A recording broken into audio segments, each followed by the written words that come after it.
Hi and welcome to Online Appliance Tech. Today we're going to work on the Samsung dryer that will not start. So if you have a Samsung dryer, you hit the power button and then you hit the start button. It just makes a clicking sound. More than likely it could be your belt or your high limit fuse. So if you open up the drum or turn the drum, if it's real light or easy to turn, more than likely it's your belt which is off the pulley. And more than likely your pulley is broken. If you do have resistance, more than likely it's your fuse, but don't worry, we'll go over both. So first thing you want to do is remove the two screws in the back. When removing these two screws, they are Phillips. You can use a drill or a hand tool, it doesn't really matter.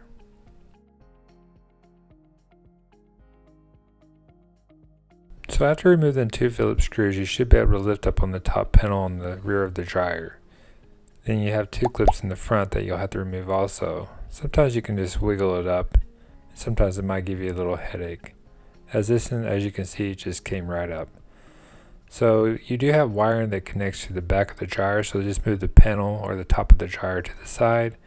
This way you can get to the harnesses and remove the 3 screws in the front and 3 in the rear.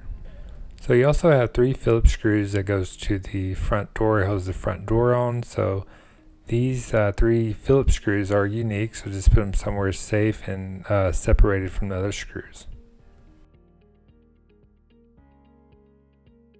So now we'll lift up the top panel, or you can just move it to the side. We're going to remove the remaining screws that holds the door to the housing. There should be a total of 6. And sorry about the camera angle, it's a little difficult at the moment.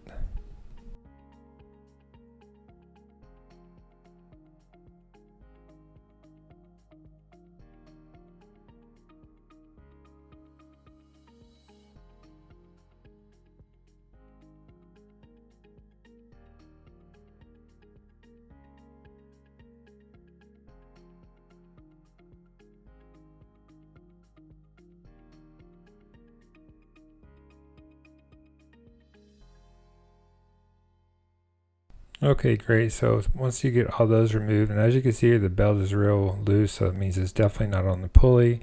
So that's why the unit's not starting. And like I stated earlier, if your belt is tight, more than likely it's going to be your high limit fuse, which is on the blower, and I'll teach you how to test that. So this door, it'll just pull forward. You will have to disconnect the light harness if you have one, and the door switch itself.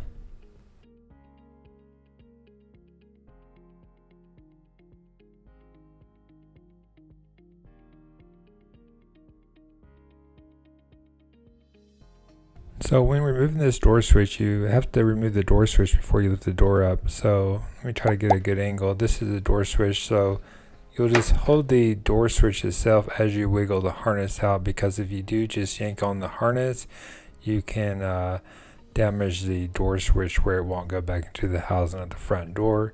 So hold the door switch as you loosen up the harness. And at the bottom here, you have 3 clips that the door is on. So just angle that towards you and just kind of wiggle it side to side and lift up, and it should just come right off.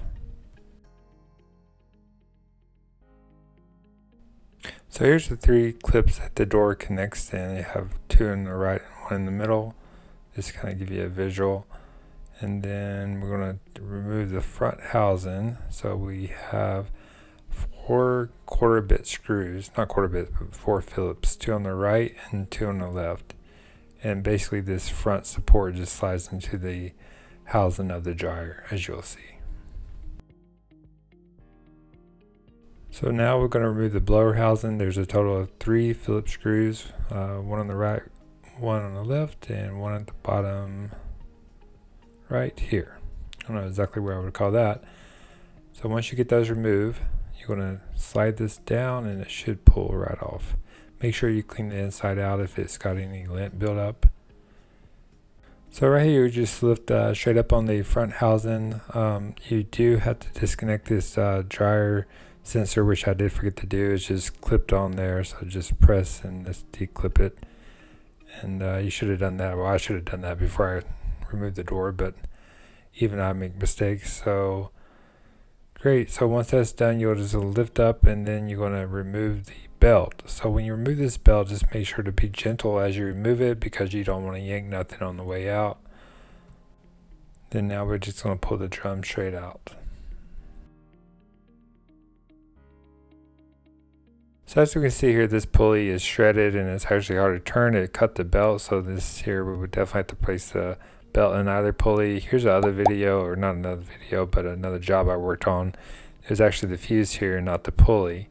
So how the pulley works is when the belt breaks, it opens up this switch where it won't turn the motor on.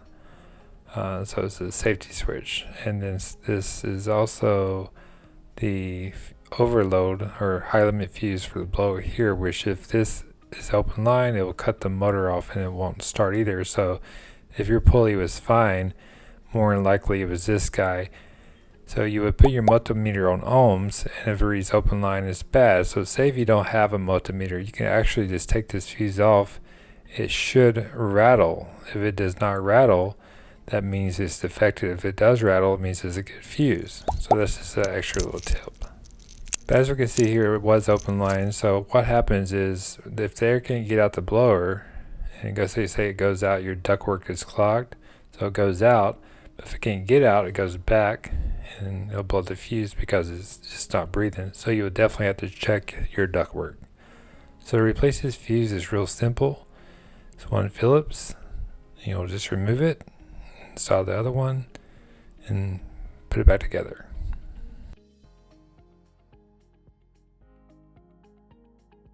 So now we're going to test a new high limit fuse.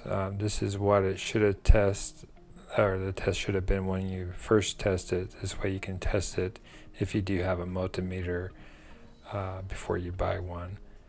So you'll just put it on each prong, and you actually don't have to take it off the dryer. You can just disconnect the harness like you saw earlier. And as we get 0.7, that's good. 0.1 to 0.9 is good.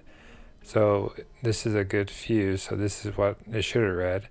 So to install it, you'll just slide it back into the groove of the housing and then reinstall the Phillips screw and just reconnect your harness.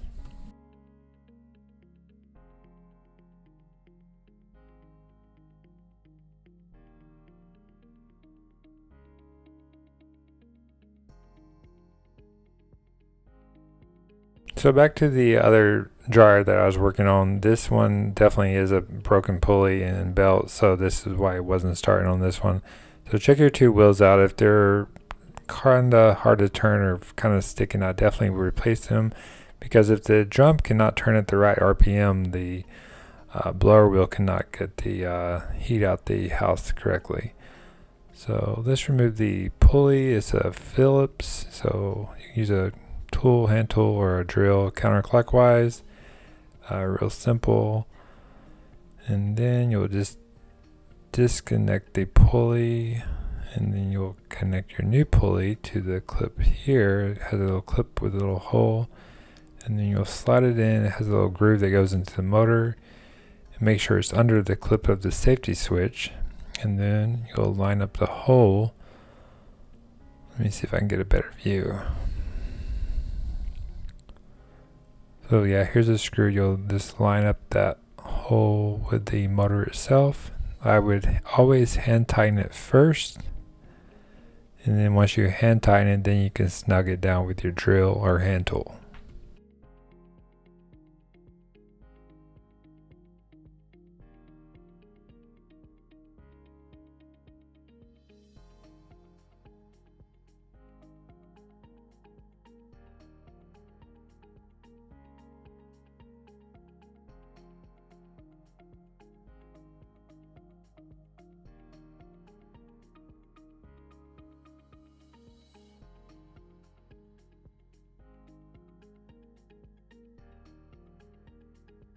So now let's reinstall the drum. Just slide it in, and make sure you slide it in the same way you took it out. You don't want the belt to be at a different part of the drum.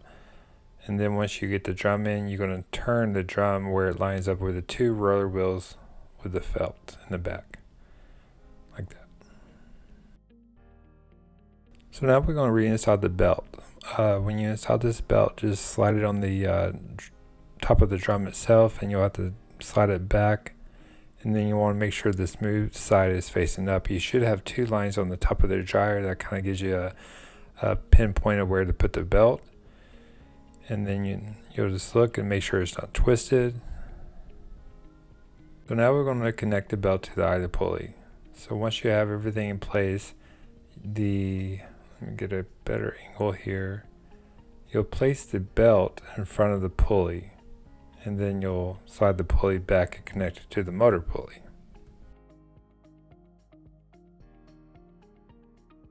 So you're going to go in front of the pulley as you pull the pulley back, and then you're going to slide it down, and then you connect it to the motor pulley. It's easier if you do it with two hands, but I'm trying to do it with one just for the video purpose. Usually you can take one hand on each side and it's way easier.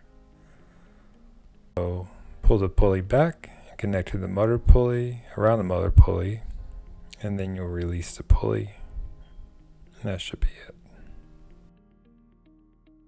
So here's a good example. So when I turn the drum, you can see this is how it connects to the pulley itself and to the motor. So once this belt breaks, that's why it opens up that safety switch, and then you don't have a working unit. If you do need these parts, I will leave them in the description below. Wheels and belts and some other parts that you may need. So now we're going to start the front support housing. So a lot of times you'll try to underhook the felt with the wheels and lift up, but this is actually the hardest way to do it. Let me just give you another way. First, connect your front two clips in your left and your right first. Don't even try to underhook the bottom wheels to the felt. Then you're going to turn the drum as you press into the front housing, and this will slide up into the wheels itself, and then you can connect your bottom two. Lift them in, and there you go.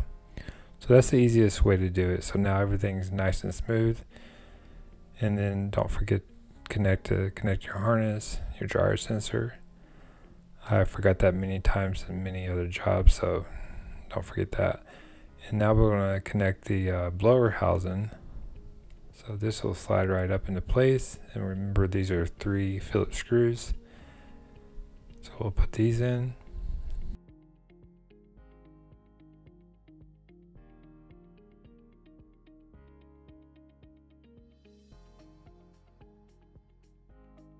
So your dryer screen, lint screen, you want to make sure you put that back in. But before we move forward, if this thing is clogged, say if you can't see through it, it's kind of like a car. If you have a bad filter in your intake of your car, your engine can't work right. Same thing, if the air can't get out the dryer, it'll cause a restriction, and the back heat will go back inside the dryer, and it'll mess up your wheels, belts, and cause your motor to overheat also, and dry time will be horrible. It even cause the safety fuse to blow. So if this looks kind of defected, or you can't clean it and you still can't see through it, definitely replace it. So now we're going to reinstall the 4 Phillips screws that holds the front housing, support housing to the dryer. So there's 2 on the left and 2 on the right.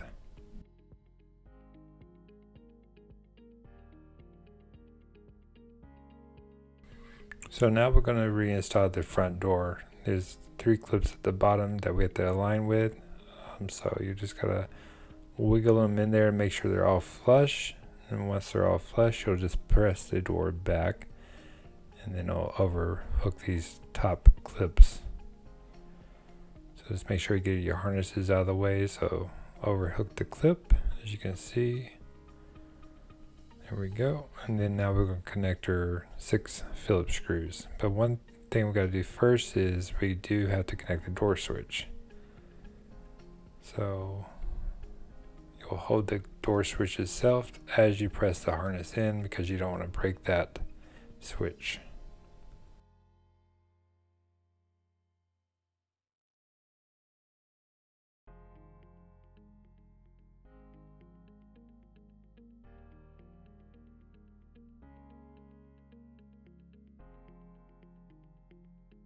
So now since we got everything ready to go, we're going to reconnect these harnesses, or one or two. Sometimes you have two, this is only one.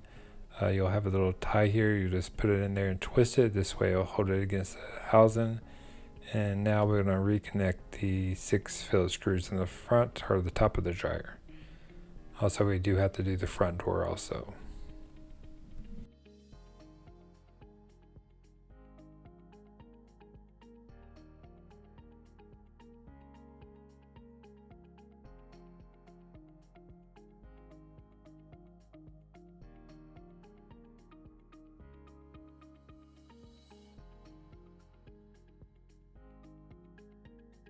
Okay, so now since we have the 6 Phillips screws in, we're going to align this top of the dryer to the front door and these 2 clips, and you'll just press straight down.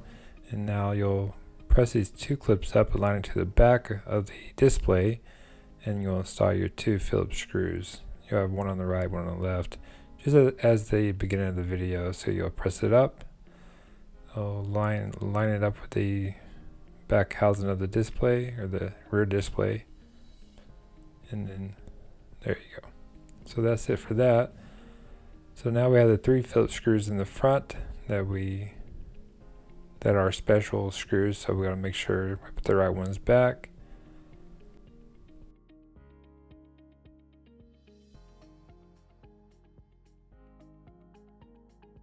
So press the power button, select a cycle, press the start button, make sure everything's working right. Listen for any odd sounds. If you check the wheels and all that stuff, your ductwork in the back, everything should be good. So I hope this video was helpful. Please like and subscribe for more future tips and videos, and thank you for your support.